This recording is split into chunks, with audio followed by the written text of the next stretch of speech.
Salve, salve, pessoal. Tudo bem com vocês? Bom, vamos para mais uma aula de História do Brasil, tá? Hoje a gente vai começar a falar sobre o período da República, certo? Então a gente encerrou o período do Império, né? Assim como a gente tinha encerrado o período colonial anterior, né? Então passamos Brasil colônia, Brasil Império e agora entramos no Brasil República, certo?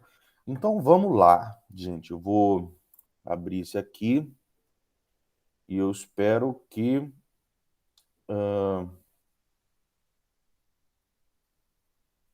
recebendo umas mensagens aqui, mas vamos lá. Chablau. Foi? Foi. Muito bem. Então, República Velha, pessoal. A gente vai começar a falar sobre República Velha hoje. A gente não vai, né, falar sobre tudo, obviamente, porque vamos picotar esse vídeo aí para ficar, para vocês não morrerem também, né? Tá, não tá indo, né? Olha só. Eu tô mudando aqui, mas não vai. Como é que eu faço para ir apresentar? É aqui, onde que é essa porra, mano? Apresentação, slides. A gente não sei por que não tá indo, mas olha, então vamos lá, vou deixar aqui mesmo e ir passando. República Velha, ela vai de 1889 a 1830, certo? Aqui do lado esquerdo a gente vê um momento ficcional, fictício, né? Construído para fazer um quadro representando a República Velha, representando a proclamação da República, na verdade, né? Com os militares em cima dos cavalos, né? E o Marechal Deodoro da Fonseca em algum lugar aqui, em algum lugar desses aqui, com o braço levantado, né? E com os canhões aqui virados para o prédio do governo, né? Do governo imperial, né? E aqui do lado direito temos a bandeira do Brasil, né? Do lado esquerdo temos a bandeira da monarquia, certo? Com Dom Pedro II aqui. Do lado direito temos a bandeira da República com o lema Ordem e Progresso, que é o lema positivista, né, do Exército, e aqui a figura do Marechal Deodoro da Fonseca. Muito bem. Lembrando sempre que as cores das bandeiras do Brasil, elas não significam as matas e o ouro e as praias, né, o azul, verde e o amarelo. Elas significam, na verdade, o verde significa a Casa de Bragança, não é? Que é uma das mais tradicionais famílias reais europeias e que era a família de Dom Pedro II, né? E o amarelo é a cor da Casa Imperial de Habsburgo, também uma das mais tradicionais da Europa, né? Durante o absolutismo, ali durante o período da Idade Moderna. E apareceu na bandeira do Brasil por conta da Imperatriz Leopoldina, certo? Que foi a primeira imperatriz brasileira, marida, eu ia falar, né? Esposa aí de Dom Pedro I, certo? Então, temos aqui. Muito bem, passamos adiante, mudou o slide. Certo. A proclamação da República, gente. A proclamação da República, ela foi dada em 1889, a gente sabe disso. Mas o que as pessoas não comentam direito é que ela foi um golpe militar que aconteceu. Foi um golpe de Estado. A nossa República, ela é inaugurada com um golpe de Estado, certo? O Marechal Deodoro da Fonseca, que é esse sujeito que está aí ao lado, com as suas condecorações, com a sua roupa militar e com as medalhas né, que ele foi consagrado, principalmente durante a Guerra do Paraguai. O Marechal Deodoro, ele junta os militares ali, né, e por conta daquela insatisfação toda que estava rolando com a República, com o Império, né, que a gente chegou a comentar na aula passada, a questão da escravidão, a questão do Exército como uma instituição política abolicionista, né, e antagônica à elite governamental civil que estava, né, durante o Império, a perda de apoio, enfim, né, toda essa conjuntura da aula passada, que levou à decadência de Dom Pedro II e à decadência da monarquia, ela acaba, né, tendo o seu pináculo, o seu ponto alto ali no golpe de Estado de 1889, no qual o Marechal Deodoro ele cerca o governo de Estado e fala assim, olha, acabou a monarquia no Brasil, Dom Pedro I não é mais imperador, porque não existe mais império brasileiro, o que existe a partir de agora é a república, certo? Então, em um golpe de Estado, ele né, dissolve ali a monarquia, instaura a república e expulsa do Brasil Dom Pedro II com a sua família. Eles vão para a Europa, onde eles vão morrer na Europa. Dom Pedro vai morrer pouco depois.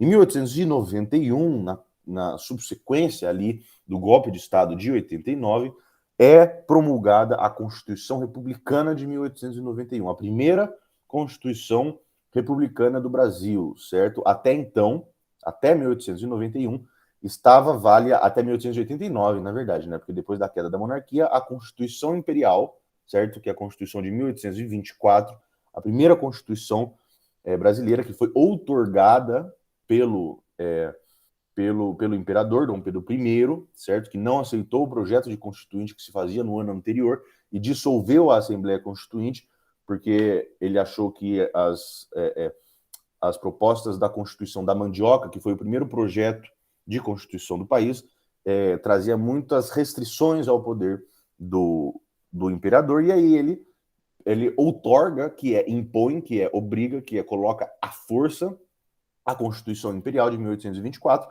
na qual existe aquela figura do poder moderador, né? Essa figura bizarra que existe o poder moderador, que é um quarto poder que está acima dos três poderes ali normais, que são o executivo, o legislativo e o judiciário, certo? Então, em 1891 tem a proclamação de uma nova Constituição, tem a promulgação de uma nova Constituição, certo? E aí, como a proclamação da República e a instauração da República no Brasil foi oriunda de um golpe militar, de um golpe de Estado, os primeiros anos da República foram anos de um governo militar. Deodoro da Fonseca, que foi o líder da proclamação da República e quem, de fato, depois Dom Pedro II proclamou a República, ele segue sendo o primeiro presidente brasileiro, certo? Aí, depois dele, 2 anos depois, ele fica no poder, entra o Floriano Peixoto. Só que ambos, né, eram extremamente autoritários, ambos eram extremamente... eles queriam ter um poder muito forte e intervir bastante no governo, nos governos estaduais, porque agora eram estados, né? A Constituição da República de 1891, ela transforma as províncias, né, em estados. E aí o primeiro e o segundo presidente, que são os presidentes militares, o Deodoro da Fonseca e o Floriano Peixoto, são extremamente autoritários e descumprem sistematicamente a nova Constituição, o que causa uma grande oposição, né, a esses atores políticos, que são os primeiros presidentes brasileiros, né? O Floriano Peixoto ele foi vice, ele era vice do Deodoro da Fonseca e assume porque o Deodoro da Fonseca ele é muito pressionado e aí ele perde a sua base de sustentação e cai. Depois assume o Floriano Peixoto, que também é um grande tirano, né? E também sua base de sustentação se esfacela. E em 1893 são convocadas novas eleições, certo? E aí, finalmente, em 1894, começa a República Oligárquica, né, com a sua famosa política do café com leite. Então, em 1894, portanto, 5 anos depois da proclamação da República, assume no Brasil o primeiro presidente civil republicano, certo? Que é Prudente de Moraes, que é um sujeito de São Paulo, que é um sujeito ligado ao partido, é um sujeito do Partido Republicano Paulista, um sujeito ligado a cafeicultores paulistas, certo? Ao pessoal, a fazendeiros do Oeste Paulista, e ele vai inaugurar aquilo que é chamado de República Oligárquica, que contém a política do café com leite, certo? A política do café com leite, ela tem como principais características aqui o revezamento no poder na ocupação do poder central, do poder federal, entre São Paulo e Minas Gerais, entre políticos de São Paulo e políticos de Minas, do Partido Republicano Paulista e do Partido Republicano Mineiro, certo? E também ela traz consigo, por isso café com leite. Café simboliza São Paulo e leite simboliza Minas, certo? E a política dos governadores também, que era uma política de alta autonomia, grande autonomia política e fiscal dos estados, certo? Os governadores mandavam muito, enquanto o poder central ele não tinha o poder, né, de interferência e não fazia tantas interferências como acontecia antes, né, com os presidentes militares e principalmente mais antes ainda com o imperador, certo? E aqui então temos aqui ao lado de Floriano Peixoto, do Deodoro da Fonseca, né? Temos a Marianne, né? Que é um símbolo da República Francesa, é um símbolo de liberdade, de igualdade, de fraternidade, de ousadia, né? Ela está aí segurando a bandeira da França, certo? E ela significa aí o fim do despotismo, certo? O fim das monarquias, né, da monarquia francesa, certo? Que foi ali que aconteceu na Revolução Francesa em 1789. Isso, exatamente um século antes da proclamação da República no Brasil. Muito bem, então para a gente entender mais ou menos, começar a entender mais ou menos como que funcionava a sociedade e como funcionavam as instituições na época da República Velha, certo? Da Primeira República do Brasil, que vai de 1889 a 1830, certo? Nós temos ali 41 anos de República Velha. A gente é sempre bom a gente entender as principais regulamentações legislativas, né? E a principal regulamentação legislativa de um Estado, de uma república, é a sua Constituição, certo? Então, o Brasil, quando ele surge como uma república, ele surge com o nome de República dos Estados Unidos do Brasil. Olha só, inspirado em quem? Nos Estados Unidos da América. Então, o Brasil também era os Estados Unidos. E a Carta Constitucional, né, que é o principal fonte normativa, é o que regula tudo, todas as outras regras, né, que são colocadas dentro do território nacional e aplicadas dentro desse sistema social e político, ela faz mudanças bem consistentes em relação à Constituição Imperial de 1824, certo?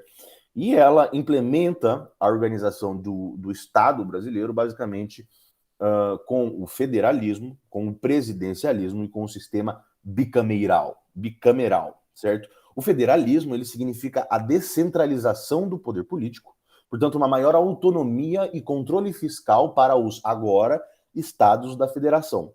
Maior poder regional, que é uma antiga reivindicação das províncias, né, que sempre foi motivo de conflito, isso durante todo o período imperial, que as províncias, os presidentes de províncias e ali os atores, os personagens políticos locais, eles reivindicavam maiores autonomias. Só que o governo central, durante todo o período do Império, era um poder extremamente autoritário, um poder que tinha a tendência a concentrar o poder político no Rio de Janeiro, na capital federal, né? E na capital, né? Porque não era uma federação, era um império, né? Era uma parada diferente.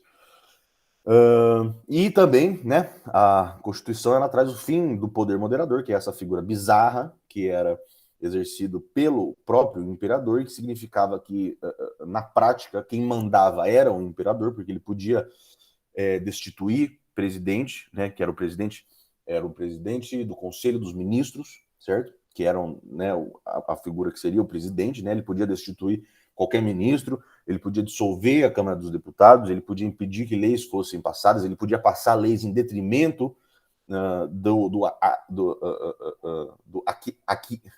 da aquiescência, né, que é a autorização do Congresso, né? Então, essa figura do poder moderador que dava todo o poder prático, né, para o imperador, ele some, né, ele é extinto, e aí constitui-se o modelo clássico de organização do Estado, a organização republicana do Estado, que é a tripartição dos poderes, certo? Que são os poderes legislativos, executivo e o judiciário, certo? O executivo e o legislativo sendo os atores, né? As pessoas que integram o executivo e o legislativo eleitos, né? Através de voto, de eleições, né? E o judiciário feito através eu não sei como é que era naquela época, honestamente, velho, mas hoje em dia é a mesma coisa. O executivo e o legislativo são feitos através de eleições, né, que são os políticos, e o judiciário, que são os juízes, são selecionados através de concurso público. Então, essa ideia antiga de Montesquieu, certo? De poderes independentes e harmônicos, né? Para que houvesse ali um sistema de freios e contrapesos para organizar cada instituição, para que nenhuma instituição ou nenhum ator político pudesse ter poder demais, pudesse exercer o seu poder sem que houvesse a possibilidade, sem que houvesse nenhuma possibilidade de contestação ou controle da sua atuação, certo? Então, o Executivo, o Legislativo e o Judiciário, a partir da Constituição de 1891, eles passam a ser poderes que não tem ninguém acima deles, mas eles não estão acima um do outro, entendeu? Então, eles são independentes e harmônicos, teoricamente. Isso é a organização do novo sistema de governo, certo? Uma coisa importante também que a Constituição republicana traz é a separação entre o Estado e a Igreja. Então, a única vez, o único período que não que o Estado e a Igreja estavam constitucionalmente vinculadas foi no período imperial, né? A Constituição de 1824, ela sujeita a Igreja ao imperador, certo? Tinha aquele papo lá do beneplácito e do sei lá o que era aquela fita de que quando o Papa lançava uma regra nova, falava, tem que fazer isso, tem que fazer aquilo, isso vai passar a valer, isso não vai passar a valer, isso tinha que passar pelo crivo do imperador. E quando o imperador falava, não pode, isso aí que se foda, vocês não têm, isso não vai funcionar no Brasil, não funcionava no Brasil, entendeu? Então, porque a Igreja, né, a Igreja Católica, ela estava submetida ao poder político, certo? Ao império. Agora, Estado e Igreja são independentes, não existe mais essa sujeição da Igreja formalmente ao Estado. E também, né, a maior, eu acredito, a coisa mais importante, né, trazida pela Constituição de 1891 é o sufrágio universal entre 1 milhão de aspas, né? Sufrágio, novamente, tem a ver com voto, certo? Então, sufrágio é o voto, que as eleições, elas são um princípio fundamental de uma república, certo? De uma república democrática, principalmente, né? Votos, eleições universais, livres e periódicas, certo? E esse sufrágio ele é universal entre 1 milhão de aspas, porque não votava, em primeiro lugar, mulher não votava, certo? Mulher, né, não votava mendigos, não votavam analfabetos, certo? Não votavam soldados e praças e pessoas, né, do exército ali, do baixo escalão do exército, ou seja, quem votava no Brasil eram homens adultos que sabiam ler e escrever e que não fossem militares, certo? Então isso, principalmente essa parte dos homens que sabiam ler e escrever, isso restringia muito a população de fato que votava. Então votavam muito poucas pessoas, né? Porém, existe o voto, ele é universal, ele é chamado assim, ele é assim chamado na Constituição de voto universal, porque houve o fim da restrição censitária como é que chama? Pré-requisito para o exercício do voto, certo? Antes, durante o período imperial, só podia ser a votação primeiro ela era indireta, certo?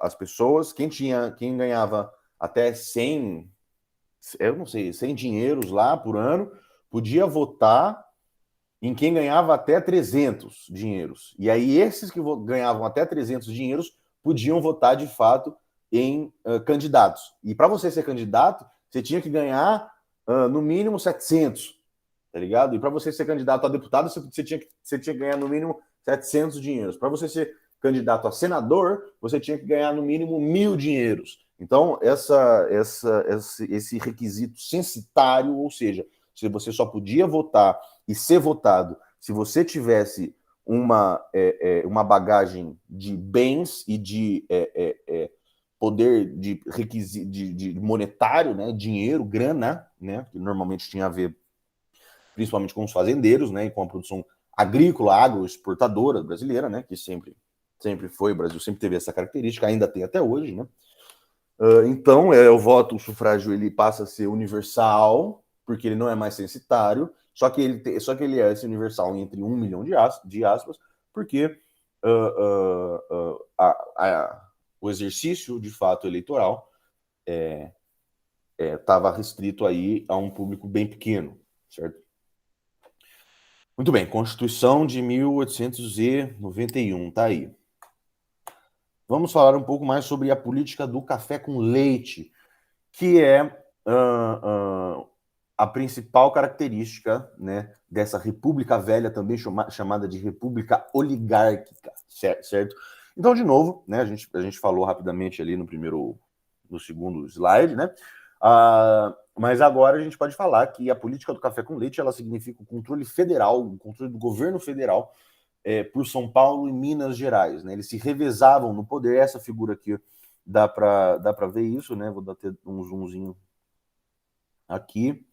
Aqui, a presidência da República, essa cadeira aqui. De um lado tem o pessoal de São Paulo, do outro lado tem um fazendeiro com o chapéu escrito Minas, e aqui embaixo tem Bahia, Rio Grande do Sul, Paraíba, todos os outros estados embaixo aqui, né, como em segundo plano. Quem mandava, de fato, no poder central era Minas e São Paulo, né, que principalmente por causa da produção de café, né, no interior paulista, o eixo econômico se consolida de fato, né, na parte sudeste do Brasil. Essa passa a ser a principal região em termos econômicos, certo, do país. E quando tem o poder econômico, ele é concentrado em uma região, consequentemente o poder político também é concentrado nessa região. Então, São Paulo e Minas passam a ser ali principalmente os principais atores políticos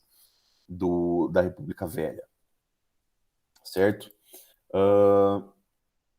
Então temos aqui a política dos governadores, né? Então, em primeiro lugar, café com leite, porque é a divisão entre São Paulo e Minas.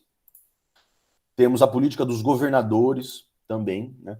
Que era a garantia de que os governadores eram quem mandavam nos estados, né? E nas questões regionais, né? A soberania dos estados significava a soberania regional dos estados. O poder, quem detinha o poder de fato eram os governos, certo? E eram os poderes políticos e os atores políticos regionais, em detrimento do poder político central, que seria no Rio de Janeiro, que era foi a capital federal, né, até meados do século XX.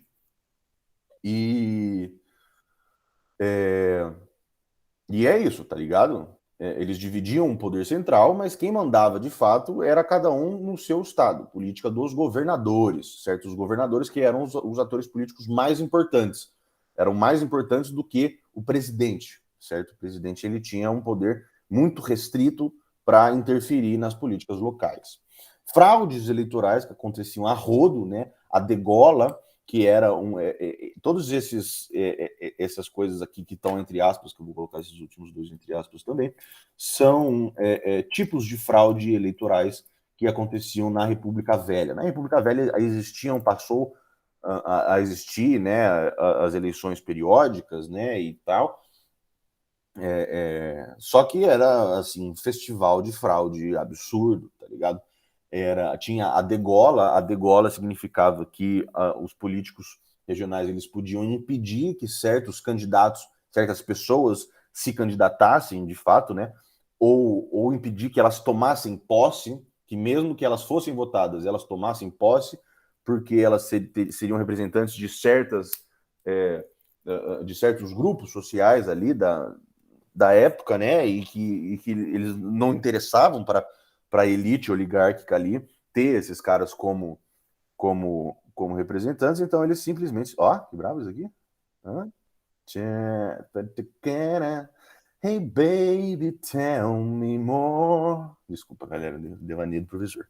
Mas continuemos. a degola, esse negócio aí, que era impedir que pessoas fossem votadas, pessoas específicas fossem votadas, né, e assumissem cargos eletivos. O voto de cabresto e o curral eleitoral, só esse último aqui que é o voto impresso, que com certeza ele era impresso, né, porque não tinha urna eletrônica na época. Mas isso significava que tinha roubo de voto, a galera colocava voto a mais, a galera tirava voto. Assim, eram eleições completamente fraudadas, eram eleições que não existia a menor idoneidade nelas, tá ligado? Não existia nenhum tipo de seriedade, assim, né? Realmente quem controlavam eram quem? Os coronéis, ali, ó, o coronelismo, né? E aí o voto de cabresto e o curral eleitoral, aqui representados por essas duas figuras aqui, né? É o coronel, né? Esse sujeito aqui é o coronel, e atrás dele tem o seu capataz, que é o seu jagunço, né? O seu capanga, né? Que é um pistoleiro violento, etc., né?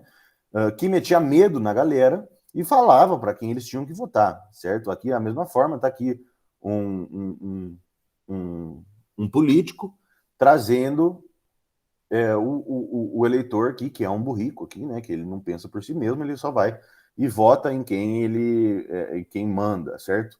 E aí o coronelismo, né? Ele significava essa relação entre fazendeiros, entre governadores e o presidente, certo? Porque quem mandava, quem tinha o poder político de fato, eram os governadores. Só que o poder ele era muito descentralizado. Então, ainda que fosse dentro de governos, quem exercia o poder na prática, nas cidades pequenas, eram os grandes fazendeiros que existiam em volta dessas cidades ali, né? E que englobavam as cidades, e que englobavam os municípios e tal. Então, esses grandes fazendeiros, grandes produtores agrícolas, né? Latifundiários e tal, eram quem mandava ali naquela região de fato, e ele tinha esse poder, que tinha muita gente que ele mandava, muita gente que vivia sob seu domínio ali, né? Então, ele controlava em quem essas pessoas votavam. Então, os coronéis, eles tinham relações extremamente promíscuas com políticos, né? E aí os políticos, eles faziam favores para os coronéis, liberavam verbas para construir, para fazer construções públicas, para construir ponte, para construir não sei o quê, dava acesso a cargos públicos, certo? Para parente do coronel, para aliados do coronel, etc. e tal. Em troca, o coronel fazia com que todas as pessoas que moravam ali na cercania, as pessoas que trabalhavam na fazenda, as pessoas que podiam votar, né? Votassem em quem o ajudasse mais, certo? Então foi era uma relação de troca de favores e de cargos públicos por votos. O coronelismo, então, os coronéis mandavam na região e aí eles faziam essa troca de favores ali por votos para eleger pessoas, políticos estaduais e para eleger governadores também, né? Então, o grande fazendeiro, que antes eram os coronéis. Por que coronel? Que raio de coronel é isso? Porque antes, né, durante o período do Império, antes de existir o Exército, que o Exército ele se consolida na Guerra do Paraguai, certo? Existia a Guarda Nacional. A Guarda Nacional ela era meio que um pseudo-exército antes de ter o Exército, que ela era formada por por pistoleiros e por milícias armadas desenvolvidas por grandes fazendeiros e por grandes manda-chuvas locais. Então, vários fazendeiros mandavam um pouco de homem para juntar e fazer um negócio que chamava Guarda Nacional. E aí essa Guarda Nacional, sob as ordens do imperador, ela ia e fazia as suas atuações pontuais quando tinha que reprimir alguma sublevação, alguma revolta, alguma coisa assim, mas a Guarda Nacional era essa instituição formada por milícias juntadas, né, de vários coronéis que mandavam gente para fazer um corpo e atuando nas áreas específicas quando precisava, certo? E aí esses fazendeiros, eles eram indicados como coronéis da Guarda Nacional, porque quando eu precisava fazer uma atuação, sei lá, em São Paulo, um grande fazendeiro que tomava conta ali, né, e que instruía o que tinha que fazer, etc. E tal, ele era um coronel. Então, acabou o posto oficial de coronel, porque acabou a Guarda Nacional, mas ficou, né, essa alcunha, né, esse vulgo de coronel, certo? O que faz sentido, porque ele era de fato quem mandava ali na região e nas pessoas, em quem elas tinham que votar. E aqui, né? Então temos aqui, né, a política do café com leite. As principais características é o controle do governo federal por São Paulo e Minas, a política dos governadores, ou seja, grande autonomia para cada estado, a ocorrência de fraudes eleitorais totalmente, assim, era um período onde as eleições eram basicamente cenográficas, assim, né, fictícia, e essa questão dos coronéis como os manda-chuvas regionais, quem de fato mandavam nas cidades, né, nas questões locais, rurais ali, que tinham muito poder, muita influência sobre as pessoas e trocavam o voto dessas pessoas, eles mandavam em quem essas pessoas tinham que votar e trocavam o voto dessas pessoas por favores para eleger políticos, certo? E aí aqui, para finalizar a aula de hoje, né, para não me estender muito, a gente vai continuar falando disso, tem essa frase que é: a estrutura oligárquica tradicional, baseada em poderes personalizados e nucleados geralmente nas grandes fazendas e latifúndios. Ela está falando de como que era ali essa fase da República Velha, da República, da política do café com leite e do coronelismo e da política dos governadores, né? E assim se estabilizava a República Brasileira no início do século XX, certo? Que é final do século XIX, início do século XX ali, né? Na base de muita troca, favoritismo, empréstimo, negociações e repressão. Como diziam os jornais satíricos de época, o país não passava de uma grande fazenda, certo? Isso está no livro Brasil, uma biografia da Lilia Schwartz, né? E aí aqui duas figuras ilustrativas, um de uma fazenda de café, de colheita de café. Nessa imagem a gente vê que não são negros, né? São imigrantes. A gente vai falar sobre a imigração nessa fase na aula que vem, certo? E aqui é uma figura de um sujeito aí que é um coronel, né? Na verdade é de uma novela, talvez, mas é a figura que eu achei condizente aí de um coronel, certo? De um velho que manda com a espingarda e tal, né? Um velho muito truculento, um velho que é violento, que manda lá e que ponto final, tá ligado? E aí, por conta de mandar, ele fazia essas trocas de favores com os políticos para fazer esse bem bolado aí, né, de poder. Então, pessoal, ai, peraí. Então, my friends, para a apresentação. Muito bem, é isso a aula de hoje. Espero que vocês tenham gostado, espero que vocês tenham entendido. Qualquer coisa, manda mensagem para nós. A gente vai continuar falando sobre República Velha na próxima aula. Então, é isso. Um beijo, se cuidem e bebam água, tá bom? E tomem vacina, pelo amor de Deus. Então tá, gente. Um beijo e qualquer coisa tamo aí. Tchau.